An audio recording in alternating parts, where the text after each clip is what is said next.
Okay, everyone. Well, second to the second edition of the Bondex podcast. We have a very special guest here. I'm Ignacio Palamera, CEO, co-founder, and I have Mike Mumola here, our latest and greatest advisor. He's actually a second-time guest here at Bondex. Last time we covered his extensive career in law and how he's become a Web3 native, but I would rather him give us a little more flavor about his background and where he's come from. Nice to see you again, and thank you for having me. So, just to touch a bit more on what I'm up to, more specifically, as I mentioned the last time we spoke, attorney by trade, opened a law firm years ago, and slowly became more and more of a serial entrepreneur and angel investor. Ultimately, most of that now over the last few years has been specifically focused on tech-driven products and or companies or individuals, specifically related to crypto, NFTs, and blockchain-based companies. So much so, in fact, that I find myself here just a few short blocks away from your office, which is beautiful, by the way. Congratulations.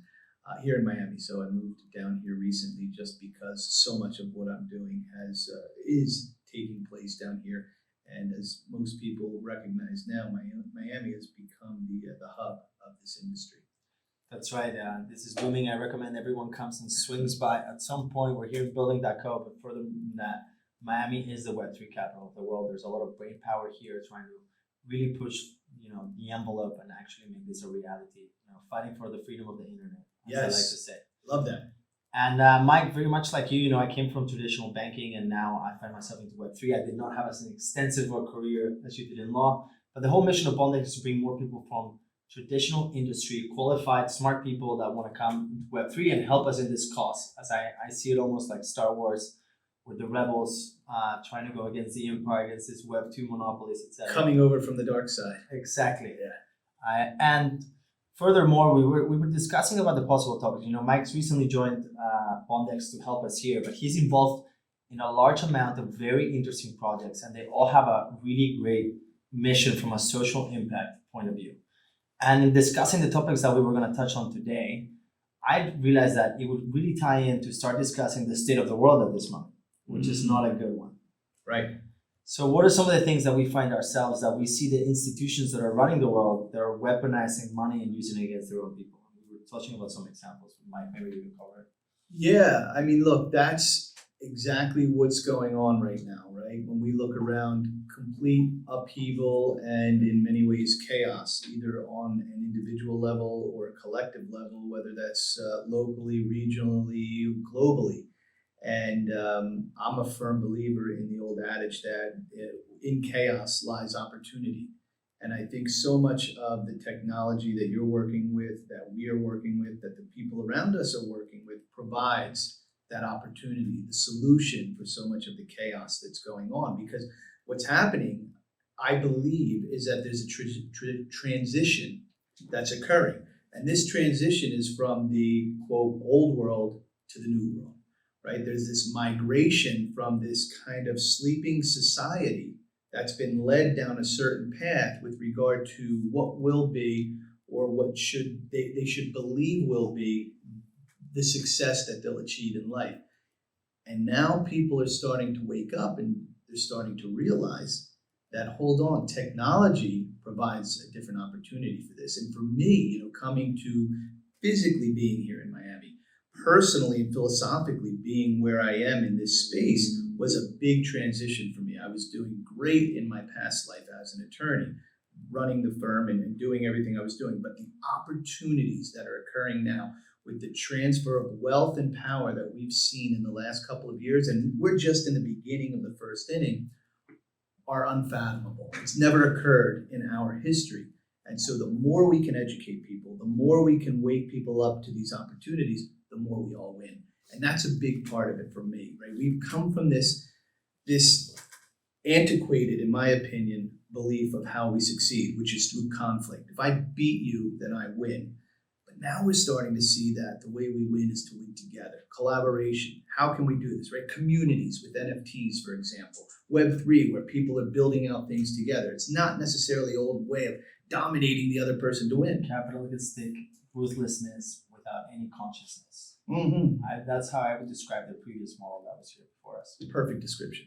And the issue is that the people in charge of that we're now seeing real life case examples of how they use money to weaponize and population control.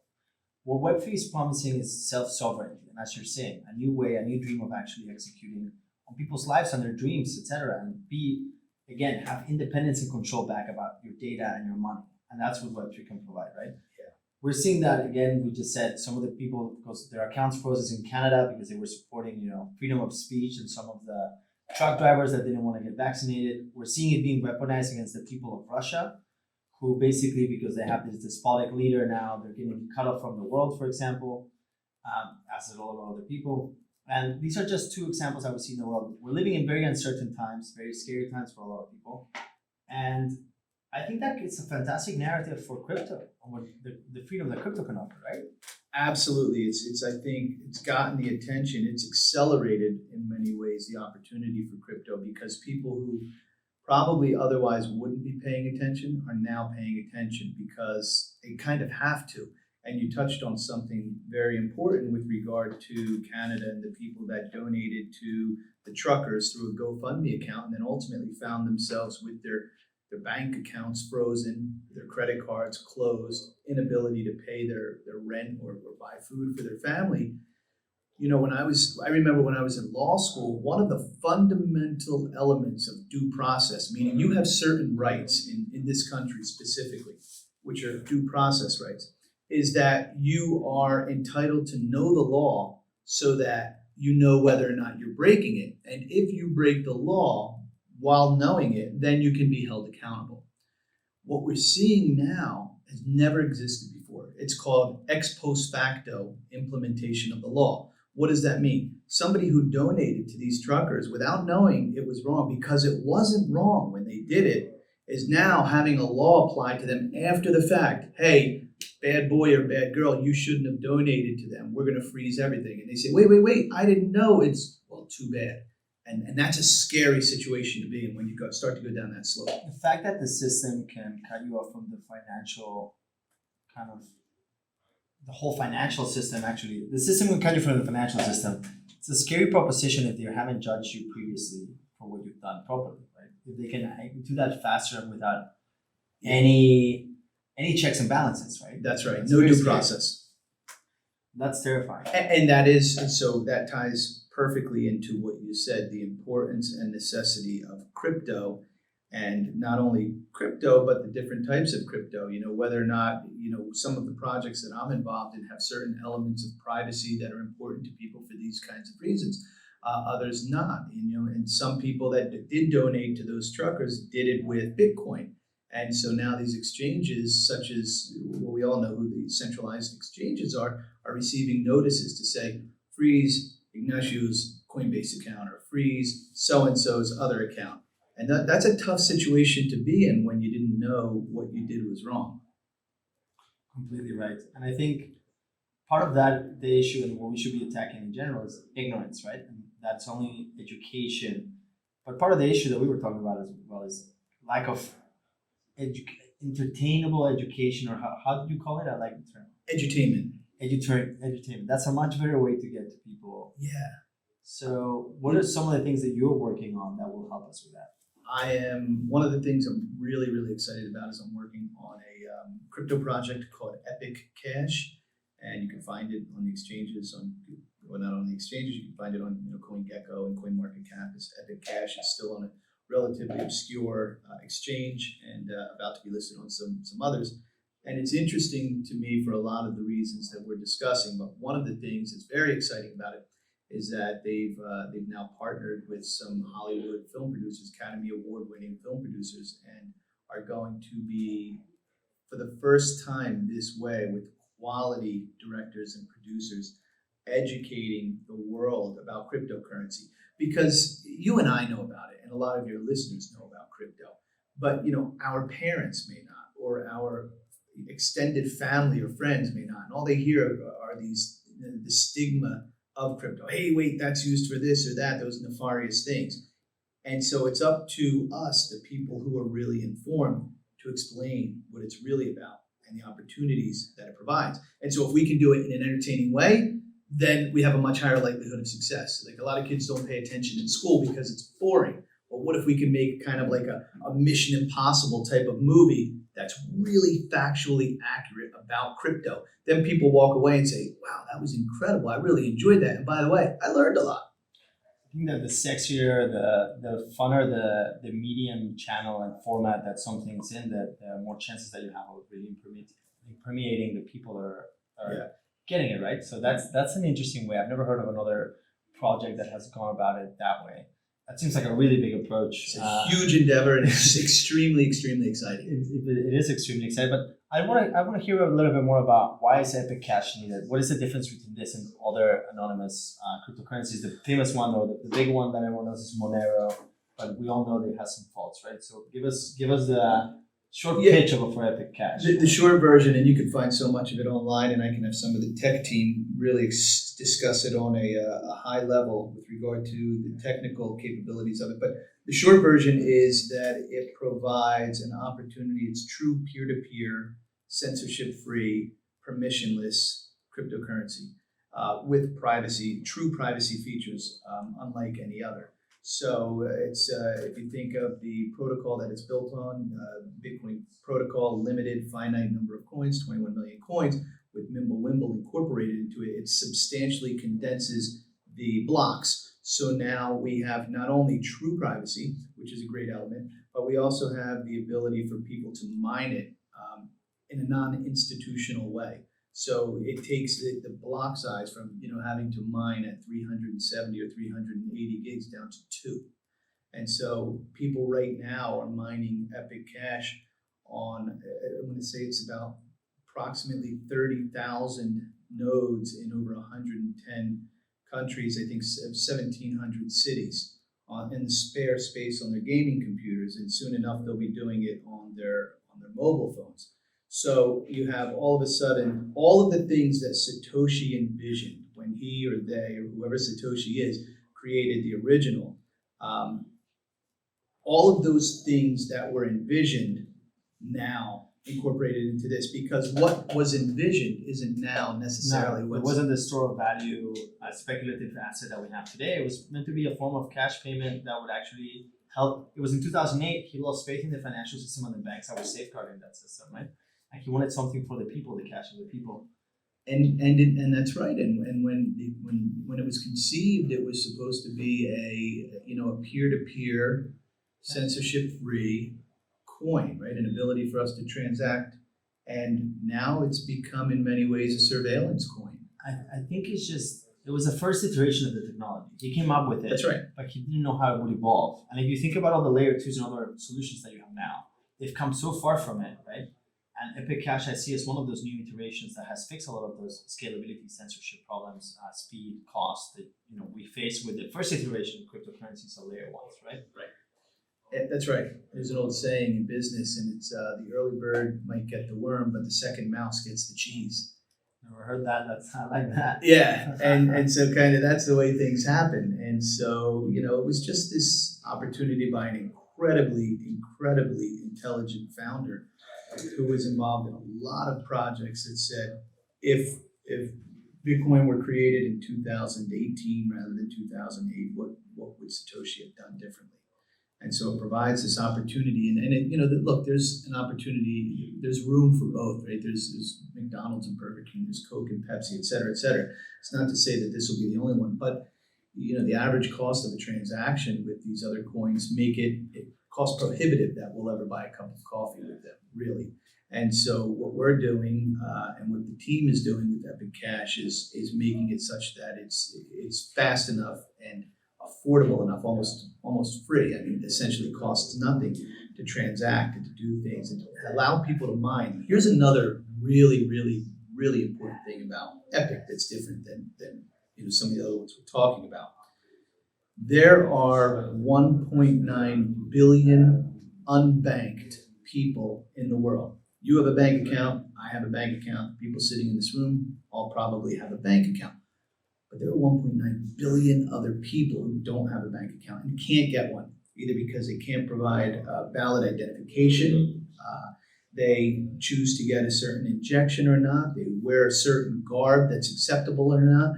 Their preferences on their how they identify themselves sexually is accepted in certain tribes or not. And if you don't align with whatever values are controlling in that area, they'll either say yes or no. You can have an account. Well, for the first time now, with Epic Cash, all of these unbankable people will have an opportunity to enter the global economy. What about the person who makes these incredible socks, knits these beautiful socks in the Himalayas or in Tibet, but just doesn't have, or in Nepal, it doesn't have access to a bank account, and you want to be able to buy these, and you want that person wants to enter the global market.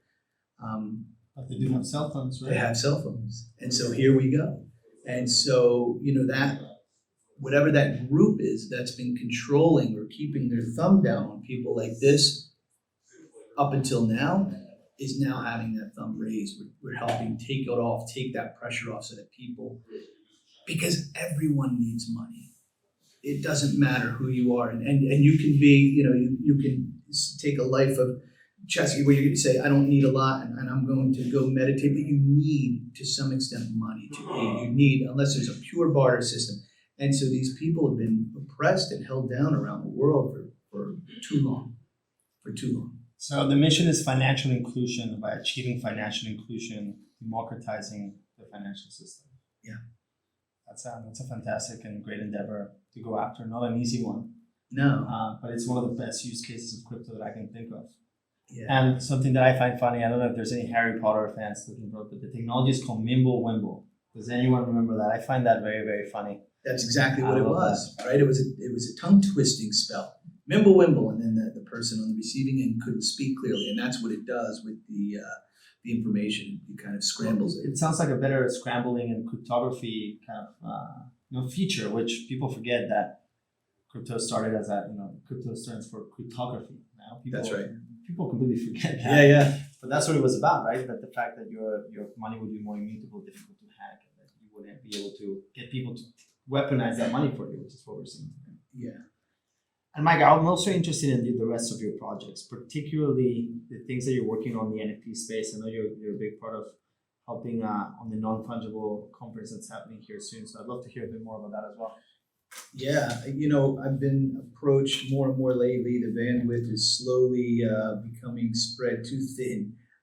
But I've aligned myself with, like you said, some of the individuals who are putting on the events and helping the right groups and the right individuals get into those events. I'm advising and consulting on certain projects with regard to the drops that are, in my opinion, real.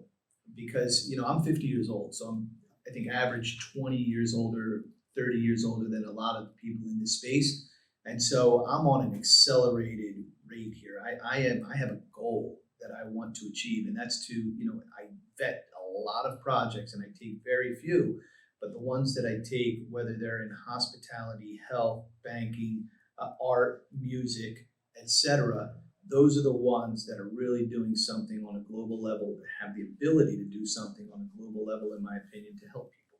And so it's not, I'm not interested in these projects that are, money grabs and all of that. Cash grabbing fast. Yeah, I'm not here for that. I don't need it. Quite frankly, I've made a decision. I made the decision to only work with the people and on the projects that I want to in life, and I'm blessed and fortunate to have the ability to do that. And so by doing that, I've been able to align myself with great people working on great projects that can help more people. And so that's what I've been doing. So there's been a lot of traveling, and I'm here now in Miami, but I've been going to the West Coast. I went to Portugal, it's Puerto Rico. It's just everywhere the action is. We've been going there to make sure that we help the groups that we're working with. That's fantastic. I'd love to actually hear about your modus operandi and two things, and the project picking. Let's start with the project picking, actually. As you said, something that I think everyone struggles with is the overabundance of data and noise that there is in cryptocurrency, right? And it applies to both NFT and it applies to both cryptocurrency. I mean, we went through the whole meme coin, shitcoin phase. Now we see a million NFT drops a second. I think I see a lot of similarities. I wouldn't be surprised if 6 months from now, most profile-based projects don't have much value in them because they weren't built with much value. They were built as cash grabbing, marketing-based projects. So how do you go about your due diligence in finding real teams, real talent, and real missions? Yeah, great question. So the first thing that I look at even before I get into looking at the team and the technology and everything else is the purpose of the project. What does this hope to achieve? And again, it's not about the money. The money's important, but that's kind of an ancillary part of it.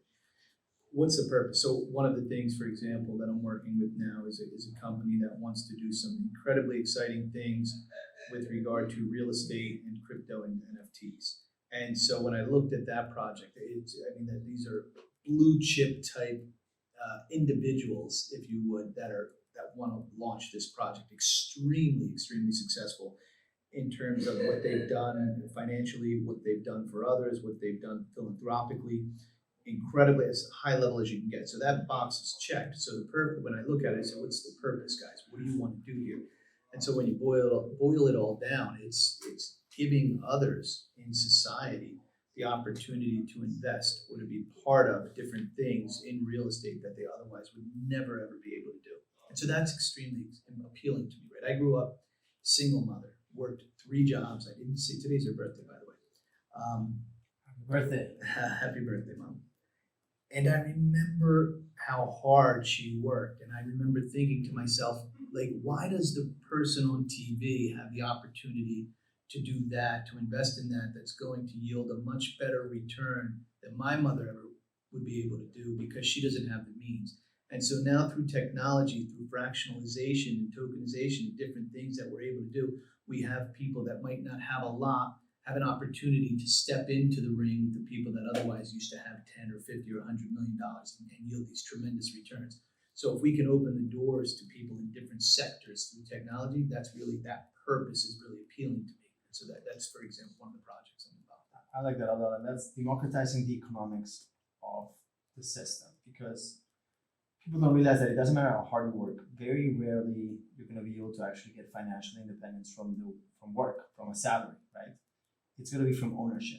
That's why when you transition from a Web2 job, in which maybe you get some equity options, but even if you're getting equity options and you have some ownership, they usually have, they're not very liquid. They have some extreme terms there.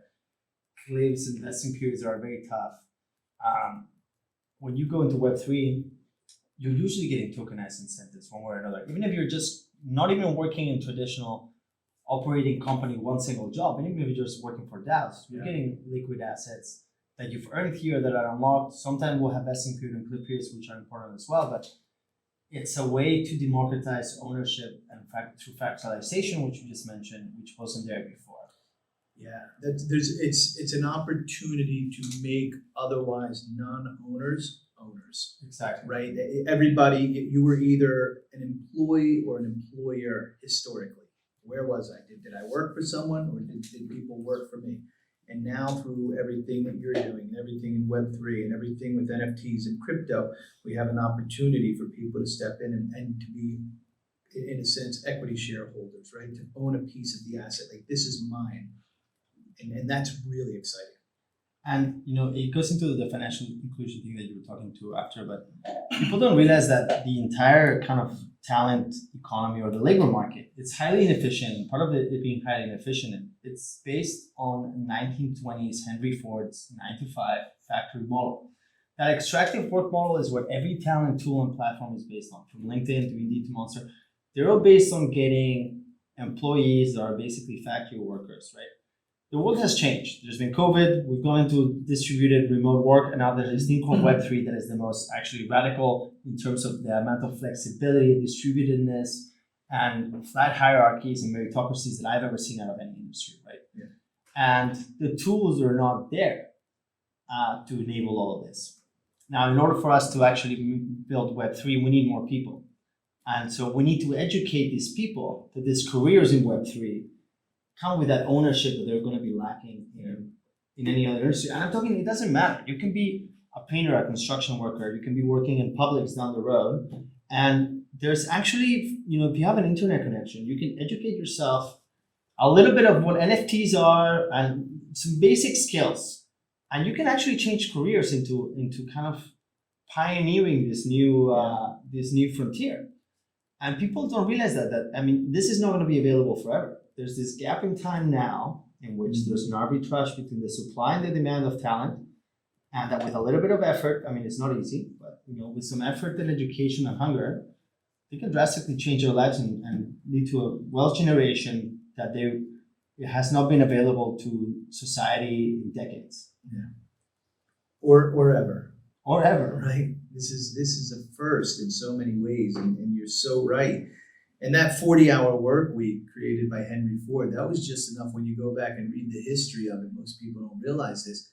That was designed so that people work just long enough so that they'd be able to afford to buy a car and enjoy it for 2 days on the weekend, and then go back to work and work 40 hours, and they'd be able to buy it. And people are still living by that model. And can you imagine? And for some reason, they thought, "Oh, this is the perfect model for how the entire economic system." And not just that, high school system is based on that same factory model. We need to change these systems. The entire education system is incredibly outdated. It's so antiquated. You're so right. And I tell, because I'm the guy who has the friends and the business partners and the associates who have children that are, in NFTs, in crypto. They're of that generation. And the parents come to me because maybe I'm a consultant or advising for them or their kids, and say, "Oh my, he or she wants to drop out of college and do this or that." And what do you think? I say, let them. Let them. There's so much information and opportunity out there that exists. Like, I've seen some of these guys and girls who have made the decision to do this, a year and a half ago now, who went from literally working in a restaurant with a part-time job now to having multiple six-figure bank accounts with NFTs that are worth over $500,000 or $1 million or tens of millions of dollars, because they had the courage to step away and say, "I believe in this. I see this." And that's what's scary. Like, human beings we're tribal in nature, right? We're societal. We don't want to be the outcasts, because subconsciously that affects our perception of our abilities to survive. But when people are willing to say, like, that works, I don't care if I don't understand, you guys don't understand it, this makes sense to me, and they pursue it, there's a reward at the end of that. And that's what we have to recognize. Like, you have to trust your instinct. And there's not, your teachers, your parents, and people around you who give you, the advice to go to school, do this, do that.